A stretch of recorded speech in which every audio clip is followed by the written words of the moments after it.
کہ اللہ کے ولی کی پہچان یہ ہے، وہ دیکھ کر نہیں دیتے، وہ لجپال اتنے ہوتے ہیں آنکھیں بند کر کے دیتے چلے جاتے ہیں کہ مانگنا خدا سے ہے مگر وسیلہ تو اللہ کا نبی، پھر محمدی طریق پر چلنے والی ایک ہستی جن کی بارگاہ میں آج آپ آئے۔ ولی کامل وہ ہوتا ہے جو کئی چشمے لے کر اپنی بارگاہ میں بیٹھا ہوتا ہے، یہ پوچھ کر نہیں دیتے کہ کہاں سے آئے ہو، مجھے مانتے ہو یا نہیں مانتے ہو، میرے سلسلے میں بیعت ہو یا نہیں ہو۔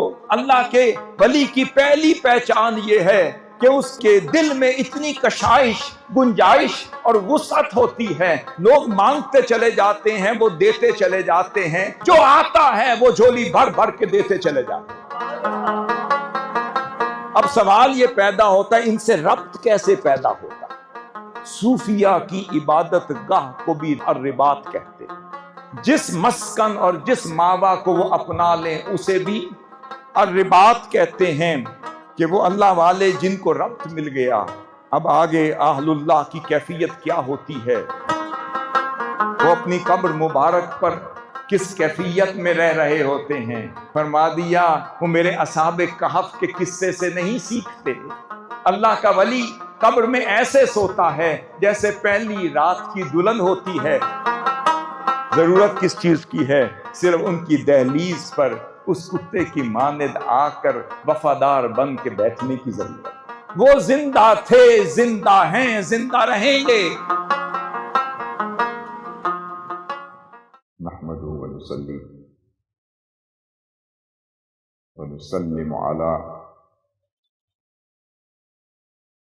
رسولہ النبی الکریم الامین الرؤوف الرحیم، اما بعد فاعوذ باللہ من الشیطان الرجیم، بسم اللہ الرحمن الرحیم۔ وَإِذِ اسْتَسْقَىٰ مُوسَىٰ لِقَوْمِهِ فَقُلْنَا اضْرِب بِّعَصَاكَ الْحَجَرَ فَانْفَجَرَتْ مِنْهُ اثْنَتَا عَشْرَةَ عَيْنًا قَدْ عَلِمَ كُلُّ أُنَاسٍ مَّشْرَبَهُمْ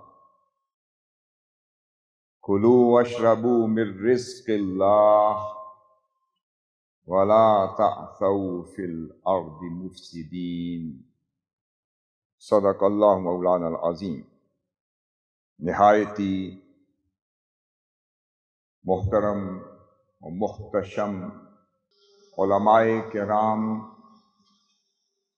مشائخ اعظام، خطباء، واعظین، محبین، متوسلین، متعلقین، مریدین، امام الذاکرین، امام المتقین، امام الصالحین، حضرت خواجہ زندہ پیر صاحب رحمت اللہ علیہ کہ عرس مبارک کے موقع پر گھمگول شریف کی پر نور، پر کیف، پر سرور وادی کے دامن میں فیوز و برکات اور خیرات کے چشمے جاری کرنے والی انوار و تجلیات الہیہ سے منور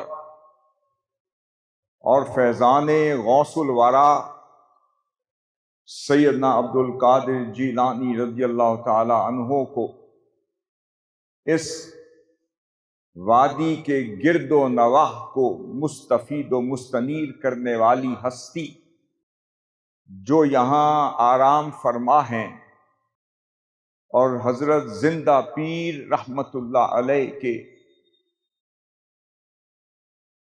لقب سے موسوم ہیں، جو میرے لیے اللہ کی توفیق سے سعادت کی بات ہے کہ میں اس چشمہ ہدایت و نور، چشمہ فیوز و برکات اور چشمہ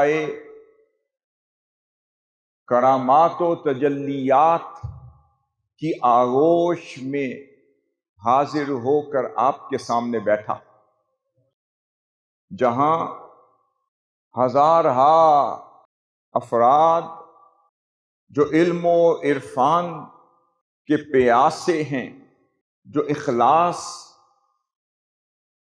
اور للہیت کی خوراک لینے کے لیے یہاں آتے ہیں، اور جامع طہور سے اپنے آپ کو پاک صاف کرنے کے لیے، اپنے من کی پیاس کو بجھانے کے لیے اس چشمہ ہدایت و ولایت میں آ جاتے ہیں۔ میں اپنی گفتگو کا آغاز اس آیت کریمہ میں موجود ایک مفہوم سے کرنا چاہتا ہوں، اور اس کا ربط آقا علیہ الصلوۃ والسلام کی حدیث مبارک میں موجود ایک اور مفہوم سے کر کے آپ کے سامنے ایک نقطہ پیش کرنے کی جسارت کر رہا ہوں۔ یہ موسیٰ علیہ السلام کی قوم کا واقعہ ہے، یہ بنی اسرائیل کا واقعہ ہے۔ جب مقام تیہ پر انہیں پیاس نے ستایا، بھوک اور پیاس کی حالت میں جب بے یار و مددگار ہو گئے، کوئی سبیل بن نہ پائی، تو اللہ کے نبی موسیٰ علیہ السلام کے پاس حاضر ہوئے، عرض کرنے لگے، اے سیدنا موسیٰ علیہ السلام، اس سے قبل کے پیاس کی وجہ سے ہم تڑپ تڑپ کر مر جائیں، آپ کے علاوہ نہ ہمارا کوئی واسطہ ہے، نہ ملجا ہے، نہ ماوا ہے۔ انہیں بھی پتا تھا کہ مانگنا خدا سے ہے، مگر وسیلہ تو اللہ کا نبی۔ ان کے الفاظ یہ ہیں، عرض کرتے ہیں کہ آپ اپنے رب کی بارگاہ سے ہمیں پانی مانگ کے دیں، ورنہ پیاس میں مر جائیں گے۔ اب موسیٰ علیہ السلام کے الفاظ اللہ رب العزت قرآن مجید میں ارشاد فرما رہا ہے، اور فرمایا، اعوذ باللہ من الشیطان الرجیم، وَإِذِ اسْتَسْقَىٰ مُوسَىٰ لِقَوْمِهِ، جب موسیٰ علیہ السلام نے اپنی قوم کے لیے اللہ رب العزت کی بارگاہ سے پانی مانگا، اس سے پہلے من و سلوہ بھی اترا تھا، معجزات موسیٰ بھی قوم دیکھ چکی تھی، ید بیضا کا معجزہ بھی وہی قوم دیکھتی رہی، روحانی اور الوہی الواح ان تختیوں کا ماجرا بھی قوم اپنی آنکھوں سے دیکھتی رہی۔ موسیٰ علیہ السلام کو جادوگروں کا مقابلہ کرتے ہوئے فرعون کے دربار میں بھی ان کو دیکھا گیا، مگر اتنا وہ ضرور جانتی تھی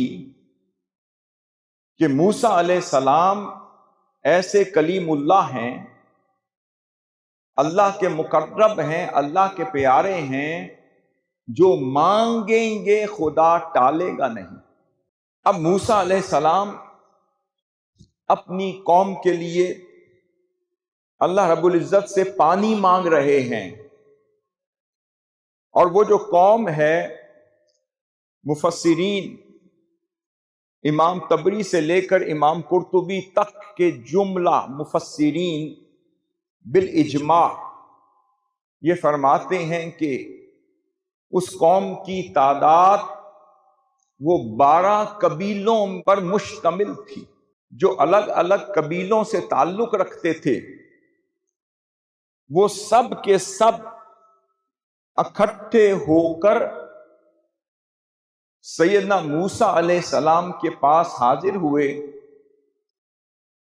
اور یک زبان ہو کر آپ کے سامنے پانی کی استدعا کی، سفارش کی۔ اب موسیٰ علیہ السلام اللہ رب العزت کی بارگاہ میں عرض کرتے ہیں، مولا میری قوم کو پانی عطا کر۔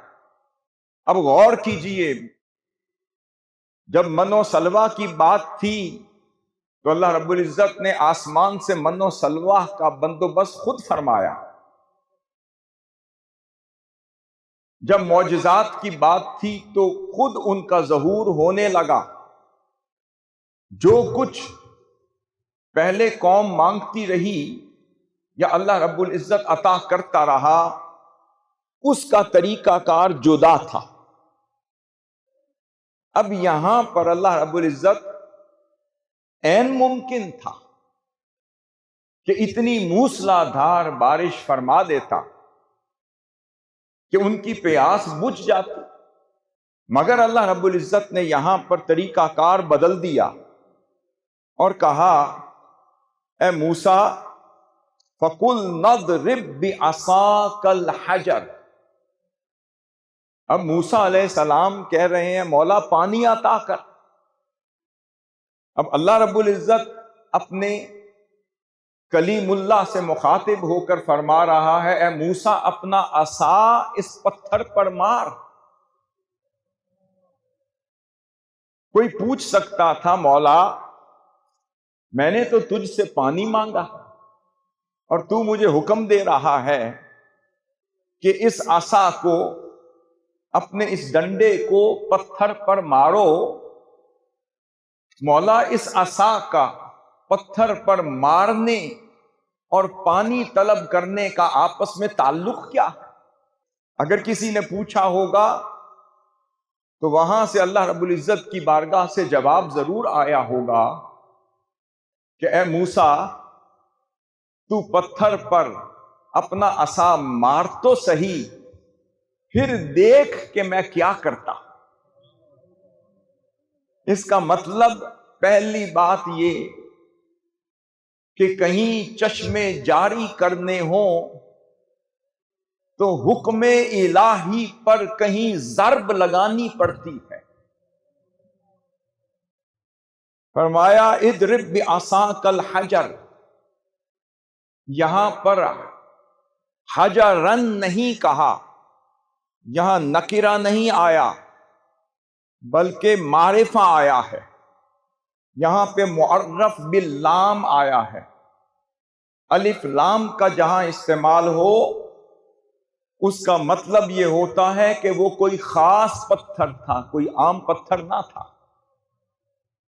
اس کا مطلب اللہ رب العزت نے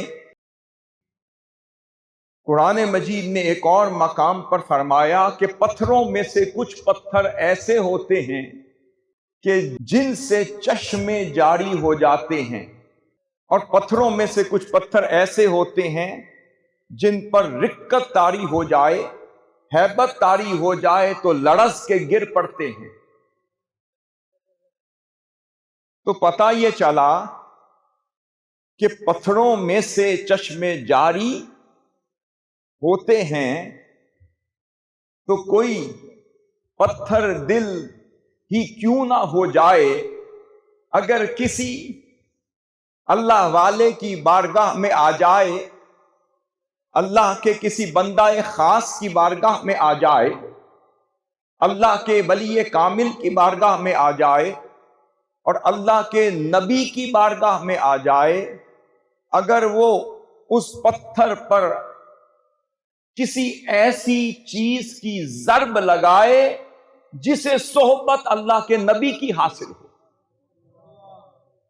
تو پتھر جتنا بھی سخت کیوں نہ ہو، اگر اس عصا سے ضرب لگے جس عصا کو اللہ کے نبی کا لمس ملے، اس عصا سے ضرب لگے جو اللہ کے نبی کی قربت میں ہو، جو اللہ کے نبی کے دست اقدس کی صحبت میں ہو، جو اللہ کے نبی کی نگاہ میں ہو، جو اللہ کے نبی کی معیت میں ہو، جو اللہ کے نبی کی توجہ میں ہو، کہ اللہ رب العزت نے یہ نہیں فرمایا کہ اے موسیٰ اس پتھر کو پتھر پہ مار،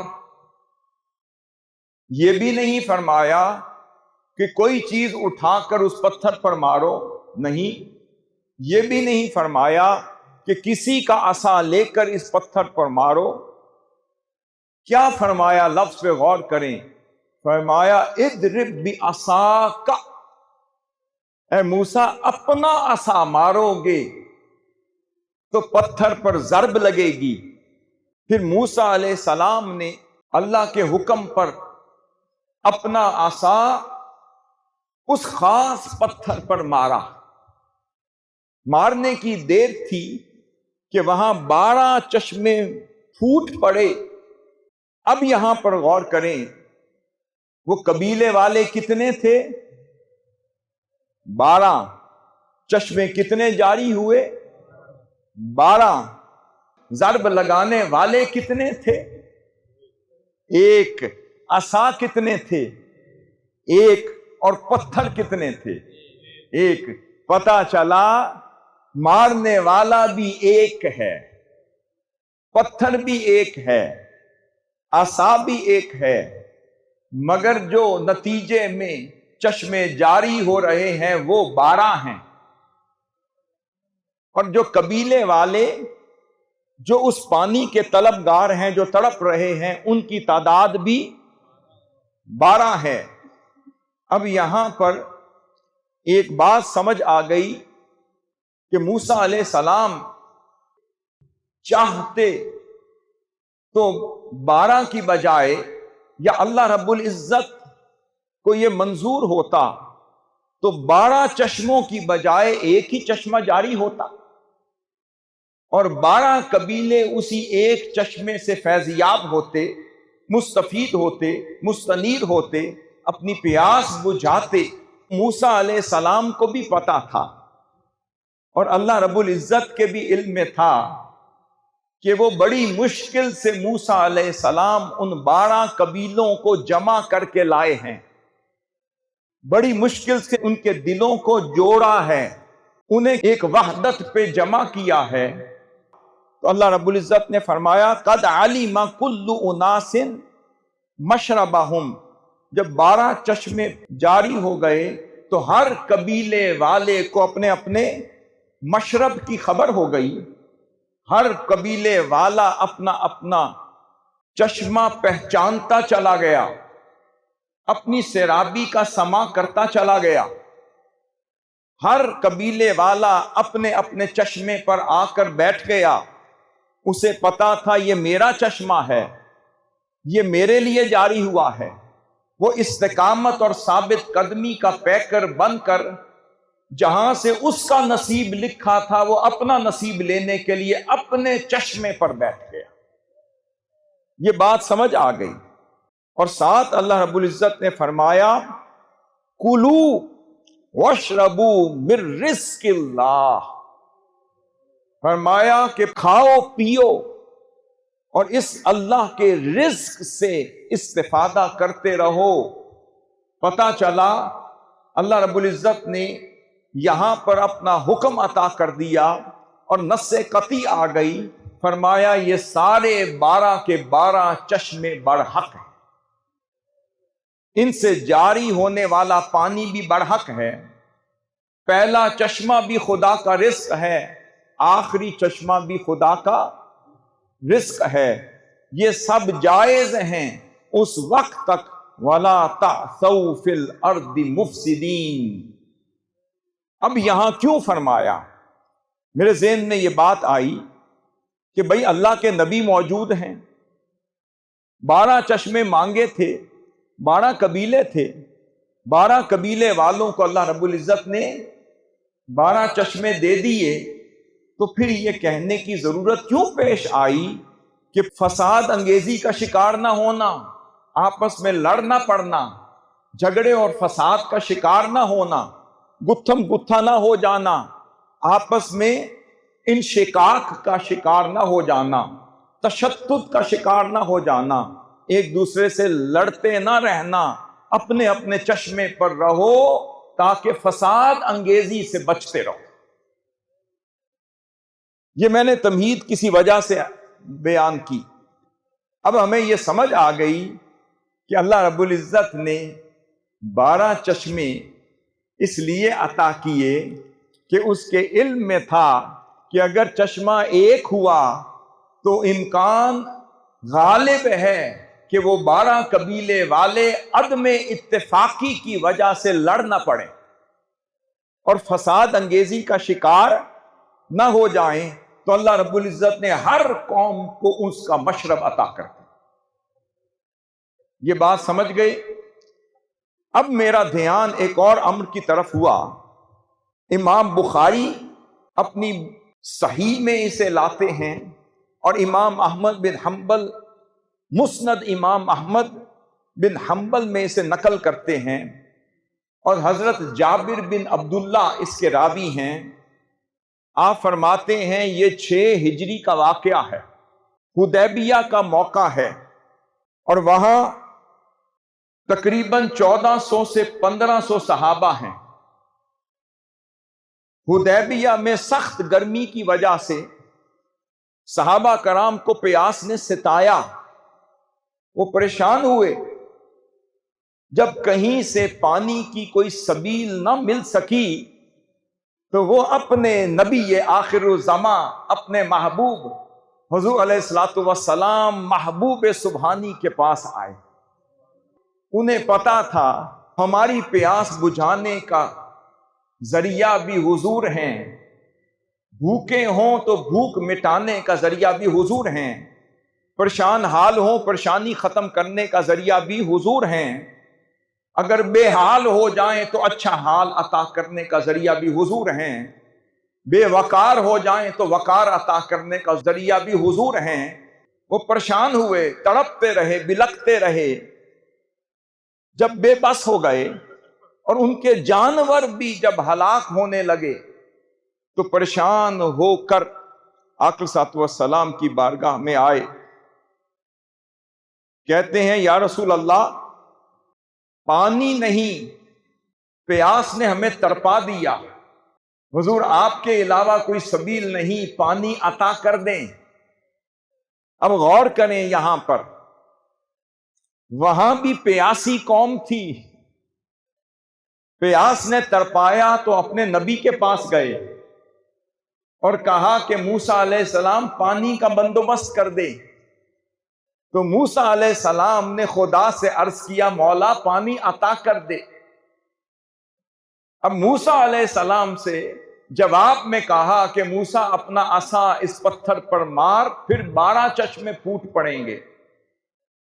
اب یہ نوبت صحابہ کرام پر بھی بیت رہی ہے، پریشان حال ہیں، حضور کے پاس آتے ہیں، یا رسول اللہ پانی نہیں، کچھ کریے۔ صحابہ کرام عرض کرتے ہیں لیس عندنا ماء نتودع ولا نشرب الا ما بین یدیک، یا رسول اللہ صلی اللہ علیہ وسلم، ہمارے پاس نہ تو کوئی پانی ہے جس سے وضو کر سکیں، نہ کوئی پانی ہے جس سے اپنی پیاس بجھا سکیں، سوائے اس چھاگل کے جو آپ کی بارگاہ میں پڑی ہے۔ یہ سننے کی دیر تھی کہ اسی وقت اپنا دست اقدس اس چمڑے کی چھاگل میں ڈال دیا جس میں کوئی پانی نہیں تھا سوائے چند قطروں کے۔ آپ فرماتے ہیں فَجَعَلَ الْمَاءُ يَثُورُ بَيْنَ أَصَابِعِهِ كَأَمْثَالِ الْعُيُونِ، فرماتے ہیں دیکھتے ہی دیکھتے آقا علیہ الصلوۃ والسلام کی انگلیوں کے درمیان سے پانی کے چشمے جاری ہونے لگے. ہم نے سیر ہو کر پیا بھی، وضو بھی کیا، جانوروں کو بھی پلایا، پھر بھی پانی اتنا باقی رہ گیا کہ کئی دن تک استعمال کرتے رہے. کیونکہ موسیٰ علیہ السلام کو پتا تھا کہ میرے 12 قبیلے ہیں جن کو میں اپنے ساتھ لے کر آیا ہوں. اگر ایک چشمہ جاری ہوا اور پینے والے 12 قبیلے سے تعلق رکھنے والے ہوں تو لگتا ہے کہ فساد انگیزی ہو جائے گی. اس لیے اللہ رب العزت نے 12 قبیلوں کے لیے 12 چشمے جاری کر دیے. اب آقا علیہ الصلوۃ والسلام غور کریں، جب حدیبیہ کے مقام پر پہنچے ہیں، یہ صلح حدیبیہ 6 ہجری میں واقع ہو رہا ہے اور ریاست مدینہ پہلی ہجری میں قائم ہو رہی ہے. اب موسیٰ علیہ السلام کے پاس 12 قبیلے ہیں جن کے لیے 12 چشمے جاری کرنا ناگزیر ہو گیا ہے. جب آقا علیہ الصلوۃ والسلام تشریف لا رہے ہیں، آپ گنتے چلے جائیں کہ جب پہلی ہجری میں ریاست مدینہ بنی اور آقا علیہ الصلوۃ والسلام نے ریاست مدینہ کی شکل میں کائنات کا پہلا ریٹن کانسٹیٹیوشن عطا کیا، صرف اس دستور کے اندر آقا علیہ الصلوۃ والسلام نے جن قبائل کا ذکر کیا جو ریاست مدینہ کی وحدت کی چھتری میں آ گئے تھے، اس وقت پہلی ہجری میں ان کی تعداد 20 سے زائد تھی. ان کی تعداد 20 سے زائد تھی. پھر جنگ بدر بھی ہوئی، جنگ احد بھی ہوئی، پھر جنگ خندق بھی ہوئی، اور پھر کئی واقعات ہوتے چلے گئے. اسلام پھیلتا چلا گیا، ریاست مضبوط ہوتی چلی گئی. آپ چشم تصور میں لائیں کہ جب آقا علیہ الصلوۃ والسلام حدیبیہ کے مقام پر پڑاؤ کر رہے تھے تو کیا اس وقت صرف 12 قبیلے ہوں گے؟ بھئی 20 قبیلے تو پہلی ہجری میں ریاست مدینہ کے اندر شامل ہو رہے ہیں. درجنوں قبیلوں کی نمائندگی لے کر آقا علیہ الصلوۃ والسلام حدیبیہ کے مقام پر پہنچے ہوں گے، اور وہاں انہوں نے پیاس کے عالم میں آقا علیہ الصلوۃ والسلام سے عرض کیا ہوگا، حضور پیاسے ہیں، کرم فرمائیں. آقا علیہ الصلوۃ والسلام کو اگر شک بھی ہوتا کہ یہ آپس میں افراط و تفریط یا کسی جھگڑے کا شکار ہو جائیں گے یا لڑ پڑیں گے، تو آقا علیہ الصلوۃ والسلام ایک نہیں، 2 نہیں، 20 چشمے جاری کر دیتے. مگر کیا ہوا؟ نہ کوئی پتھر پر عصا مارنے کی ضرورت پڑی. پتھروں سے چشمے تو پھوٹتے ہیں، مگر انگلیوں کے درمیان سے تو نہیں سنا کہ چشمے بھی پھوٹتے ہیں.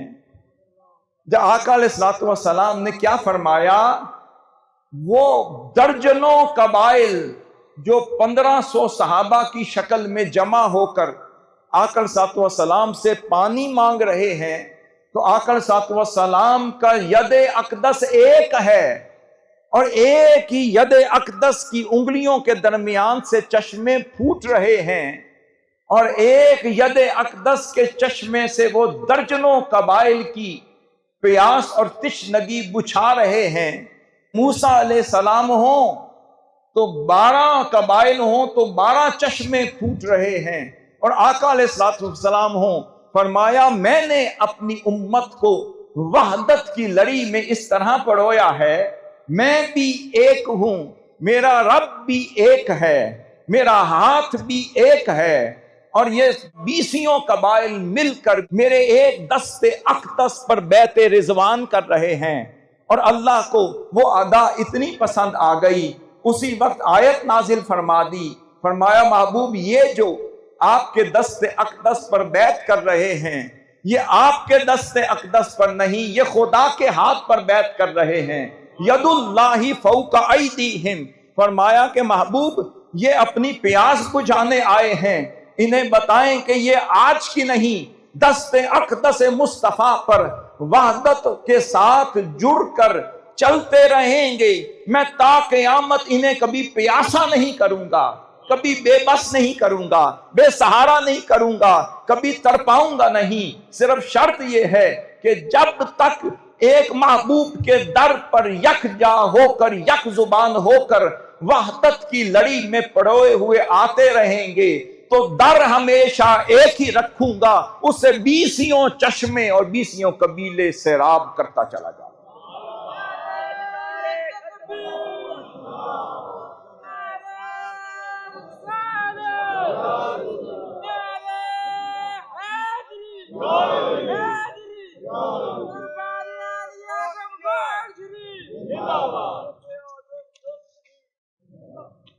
اب یہاں سے دو جہتیں اخذ ہو رہی ہیں۔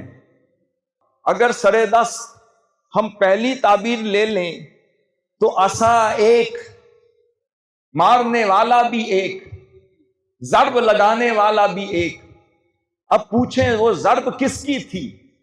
علی سبیل تنزل آ جائیں تو بھائی اگر چشمے جاری کرنے ہوں، اور خواہ وہ چشمہ رحمت کا ہو، وہ چشمہ انوار الہیہ کا ہو، وہ چشمہ فیوزات الہیہ کا ہو، وہ چشمہ تجلیات الہیہ کا ہو، وہ چشمہ انعام الہیہ کا ہو، وہ چشمہ الطاف الہیہ کا ہو، وہ چشمہ سیر اللہ کا ہو، وہ چشمہ سیر باللہ کا ہو، وہ چشمہ سیر فی اللہ کا ہو، وہ چشمہ سیر من اللہ کا ہو، وہ معیت خاصہ کا چشمہ ہو یا قربت الہیہ کا چشمہ ہو، وہ اللہ رب العزت کی قربت کی گھڑی کا چشمہ ہو یا انعام الہیہ کا چشمہ ہو، چشمہ جاری کرنے کے لیے فرمایا کسی ایک کے پاس آنا پڑتا ہے جب وہ اللہ کا کامل شخص، کامل بندہ اس طلبگار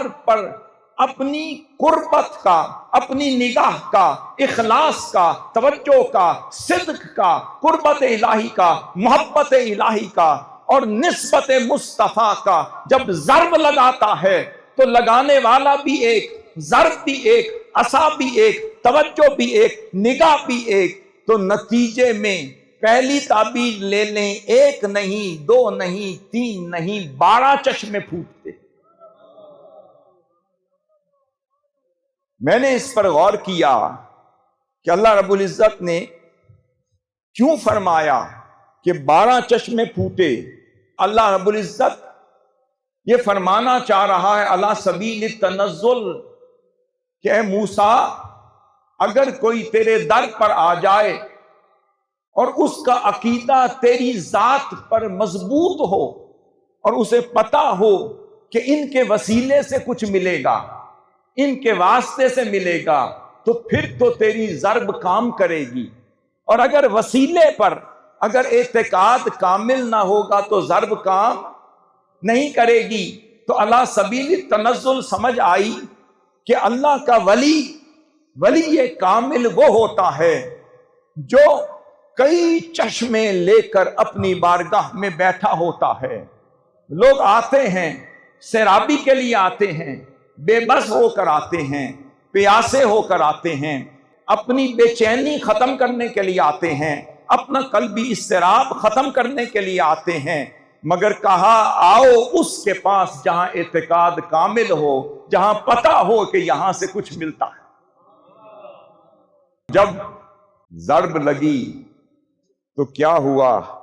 کس کی تھی؟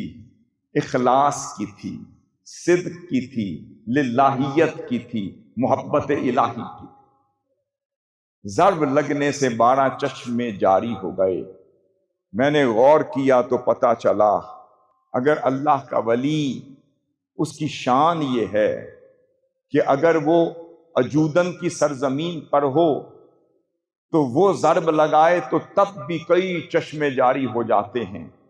اگر لاہور کی سرزمین پر داتا کی نگری ہو، وہاں ضرب لگائے تو تب بھی کئی چشمے جاری ہو جاتے ہیں۔ اگر خواجہ اجمیر ہوں، ضرب لگائیں تو کئی چشمے جاری ہو جاتے ہیں۔ اور اگر حضرت شہاب الدین سہرورد ہوں، ضرب لگائیں تو چشمے جاری ہو جاتے ہیں۔ حضور غوث العظم غوث الثقلین بغداد کی سرزمین پر ہوں، کوئی تشنگان حق آپ کی بارگاہ میں جائیں، ضرب لگائیں تو چشمے جاری ہو جاتے ہیں۔ تو میں نے ایک اینگل اس کا یہ دیکھا کہ ضرب لگانے والے تو ایک تھے مگر چشمے 12 جاری ہو رہے ہیں۔ اگر سلاسل اور طرق کو دیکھا جائے، جو معروف سلاسل اور طرق ہیں ان کا عدد بھی تقریباً 12 بنتا ہے۔ جب میں نے غور کیا تو ضرب لگانے والے حضور غوث العظم تھے، جب ضرب لگائی تو وہاں سے سلسلہ قادریہ کا چشمہ بھی نکل رہا ہے، نقش بندیہ کا سلسلہ بھی جاری ہو رہا ہے۔ ضرب لگانے والے ایک ہیں، سلسلہ رفاعیہ کا چشمہ بھی وہیں سے جاری ہو رہا ہے۔ ضرب لگانے والے ایک ہیں، سلسلہ یساویہ کا چشمہ بھی وہیں سے جاری ہو رہا ہے۔ سلسلہ کبرویہ کا حضرت نجم الدین کبرا والا چشمہ بھی وہیں سے جاری ہو رہا ہے۔ چشتیہ کا چشمہ بھی وہیں سے جاری ہو رہا ہے۔ شاذلیہ کا چشمہ بھی وہیں سے جاری ہو رہا ہے۔ پھر آگے مولاویہ حضرت مولانا روم کا چشمہ بھی وہیں سے جاری ہو رہا ہے۔ خلوتیہ کا چشمہ بھی وہیں سے جاری ہو رہا ہے، اور بیرامیہ کا چشمہ بھی وہیں سے جاری ہو رہا ہے۔ پتہ چلا وہ ضرب لگائیں تو 12 چشمے جاری ہو جائیں۔ پھر جب 12 سلاسل والے جب اللہ کے ولی کامل کے پاس آئیں، وہ اتنے سخی ہوتے ہیں، اتنے لجپال ہوتے ہیں، اگر ضرب لگائیں 12 چشمے اگر جاری کر سکتے ہیں، اگر کوئی اللہ کا بندہ، اگر کوئی سالک کے طریق سلوک کی راہ پر چلنے کے لیے تشنگان حق اگر ڈھونڈتے ڈھونڈتے گھمگول شریف کی بارگاہ میں آ جائے اور زندہ پیر کو ڈھونڈ لے، ان کے در پر آئے اور کہے کہ حضور پیاس لگی ہے، اب اللہ کا ولی جہاں بھی بیٹھا ہے، کوئی چشتی آئے گا اسے بھی بھر بھر کے دیں گے، کوئی قادری آئے گا اسے بھی بھر بھر کے دیں گے، کوئی خلوتی آئے گا بھر بھر کے دیں گے، کوئی نقش بندی آئے گا بھر بھر کے دیں گے، چشتی آئے گا تب بھی دیں گے، شاذلی آئے گا تب بھی دیں گے، رفاعی آئے گا تب بھی دیں گے۔ کہ اللہ کے ولی کی پہچان یہ ہے، وہ دیکھ کر نہیں دیتے، وہ لجپال اتنے ہوتے ہیں آنکھیں بند کر کے دیتے چلے جاتے ہیں۔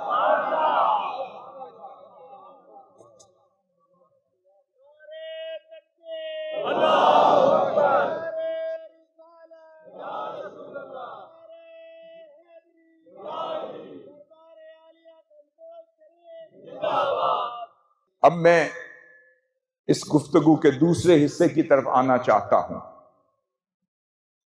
آقا علیہ الصلوۃ والسلام کی جو حدیث مبارک میں نے پڑھی، اب اس کے تناظر میں اس کی دوسری جو شرح بنتی ہے یا تفسیر بنتی ہے یا دوسرا نقطہ نظر بنتا ہے وہ یہ ہے، ایک تو وہ ہیں جو ضرب لگائیں تو صرف 12 چشمے ہی پھوٹتے ہیں، اور ایک وہ ہیں جنہیں فیض محمدی مل جائے۔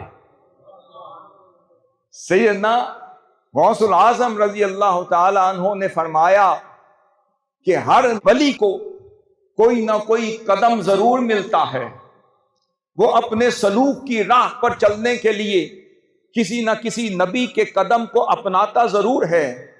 کسی کو قدم ابراہیمی ملتا ہے وہ اس پر چلتا ہے، کسی کو قدم موسوی ملتا ہے وہ اس پہ چلتا ہے، کسی کو قدم عیسوی ملتا ہے وہ اس پر چلتا ہے۔ حضور غوث العظم رضی اللہ تعالیٰ نے فرمایا غوث العظم عبد القادر کو قدم محمدی ملا ہے۔ یہ ایسا آفتاب ہے کہ جب سے روشن ہوا ہے اسے کبھی غروب ہی نہیں ہے۔ اس میں اور اس میں فرق یہ ہے کہ جو قدم موسوی پہ چلے اس سے مانگیں تو وہ صرف 12 چشمے ہی جاری کر کے دیتے ہیں، جو قدم محمدی پہ چل رہا ہو اس کے در پر آ جائیں وہ کہتے ہیں میں گن کے نہیں دیتا۔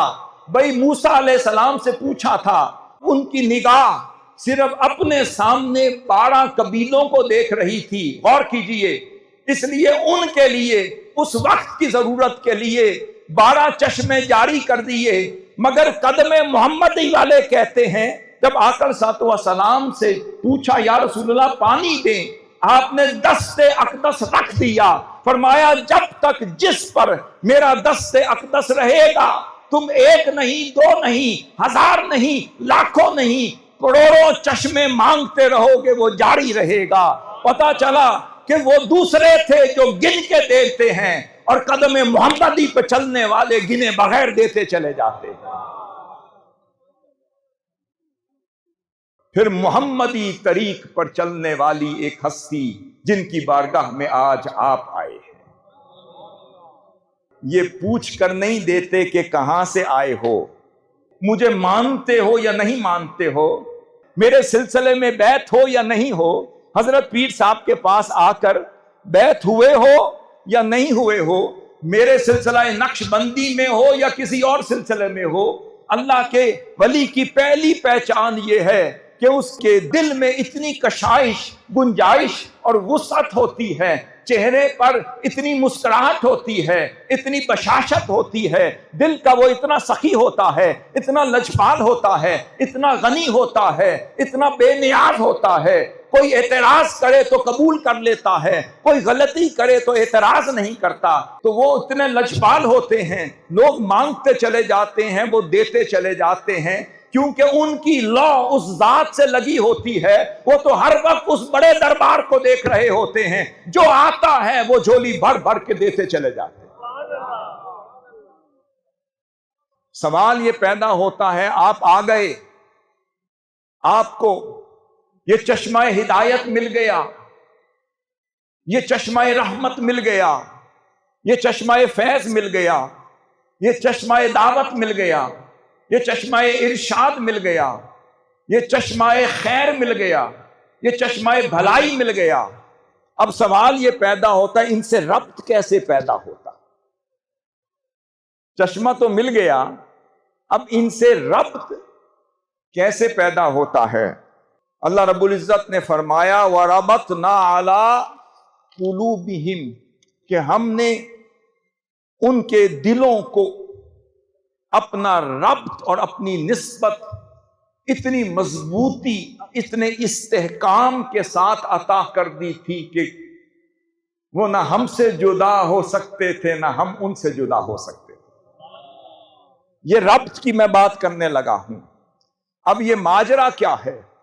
قرآن مجید میں سورۃ کہف کے اگلے حصے میں آیا ہے کہ اذ اول فتیۃ الی الکہف، وہ چند نوجوان تھے جنہوں نے کلمہ حق بلند کیا تھا، وقت کے طاغوت کے سامنے سیسا پلائی ہوئی دیوار بن گئے تھے، ڈٹ کر مقابلہ کرنے کے لیے تیار ہو گئے تھے، وہ حق سے ہٹانا چاہتا تھا، یہ حق پر ڈٹ گئے تھے، اپنی جان کی پرواہ کیے بغیر کلمہ حق بلند کرنے پر عازم ہو گئے تھے، عزم کر بیٹھے تھے، جوان مردی کا شکار ہو گئے تھے، وقت کے طاغوت کے سامنے، جابر حکمران کے سامنے کھڑے ہو گئے تھے۔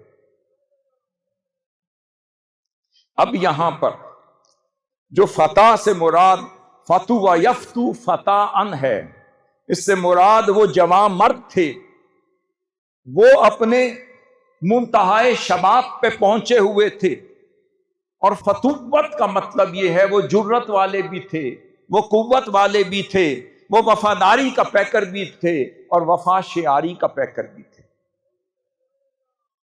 اب اللہ رب العزت کو وہ کیوں پسند آ گئے؟ کیونکہ عین ممکن تھا وہ جوان تھے، خوبصورت تھے، صلاحیت والے تھے، مگر حق سے بھٹکے نہیں۔ اگر وہ سمجھوتا کر لیتے اور وقت کا طاغوت اور حکمران اور بادشاہ ان کو وزارت آفر کر دیتا تو وزیر بن جاتے، عیش و عشرت میں زندگی بسر کرتے۔ اگر کوئی آپس میں لین دین طے ہو جاتا تو پھر حق کو چھوڑ دیتے، باطل پر قائم ہو جاتے، سودا کر لیتے۔ اللہ رب العزت کو یہی بات پسند آ گئی کہ یہ میرے وہ بندے ہیں جو نوجوان ہو کر بھی اپنی زندگی کی پرواہ کیے بغیر حق بات پر ڈٹ گئے، اور اتنا ڈٹے کہ اپنی جان کا نذرانہ دینے کے لیے بھی گریز نہ کرتے۔ اب اللہ رب العزت نے اس موقع پر فرمایا وَرَبَطْنَا عَلَىٰ قُلُوبِهِمْ، کہ ہم نے اس موقع پر ان کو اپنی بارگاہ کا ایک رابطہ خاص عطا کیا، انہیں ہم نے اپنا کنیکشن عطا کیا۔ کہتے ہیں stay connected to be protected, stay connected to be productive۔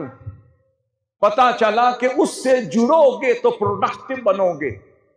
تو اللہ رب العزت نے جب سے ان کے دلوں کو اپنی بارگاہ سے، اپنی رحمت سے، اپنی معیت خاص سے، اپنے کرم سے، اپنے لطف سے جوڑا اور انہیں اپنے انوار و تجلیات سے بہراور کرنا شروع کر دیا، جیسے جیسے اللہ رب العزت کے انوار، اس کی تجلیات ان کے دلوں پر پڑتی رہی، انہیں اطمینان ملتا چلا گیا، انہیں ثابت قدمی ملتی چلی گئی، پختگی ملتی چلی گئی، اور قوت و جرت کا پیکر بنتے چلے گئے۔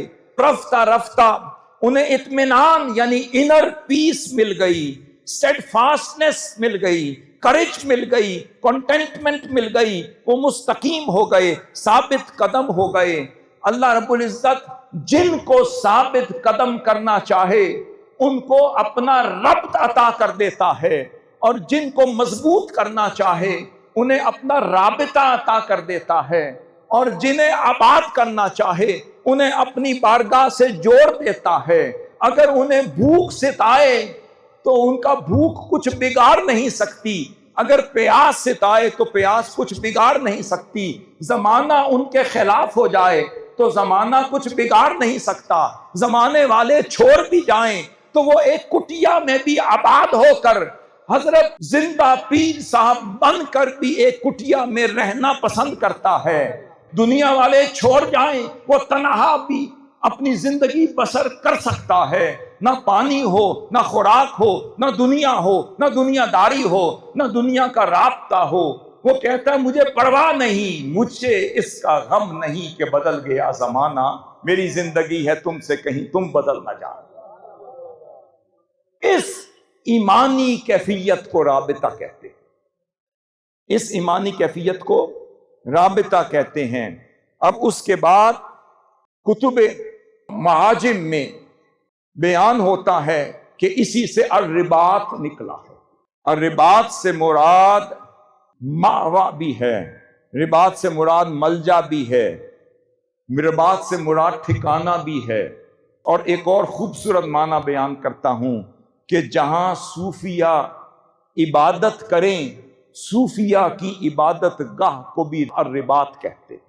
جس مسکن اور جس ماوا کو وہ اپنا لیں اسے بھی الرباط کہتے ہیں۔